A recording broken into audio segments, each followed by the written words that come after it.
ঢাকা জেলার সেক্রেটারি আমাদের প্রিয় বড় ভাই মনসুর ভাই আমাদের অনুপ্রেরণামূলক কিছু কথা বলবে। আমাদের আগামী কঠোর কর্মসূচিতে সম্পর্কে কিছু বলা দেবেন।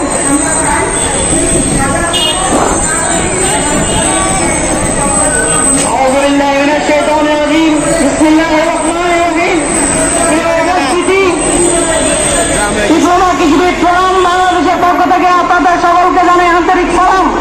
সালামু আলাইকুম রহমতুল্লাহ। আপনারা জানেন বাংলাদেশ কৃষি প্রধান দেশ, আর এই কৃষকের পাশে সবসময় ডিপ্লোমা কৃষিবিদরাই সবসময় পাশে থেকেছে। কৃষি তাদের যে সকল সমস্যা সমাধানের জন্য সেই দিক নির্দেশনা ডিপ্লোমা কৃষিবিদরাই ইউনিয়ন ভিত্তিক দিয়ে থাকেন।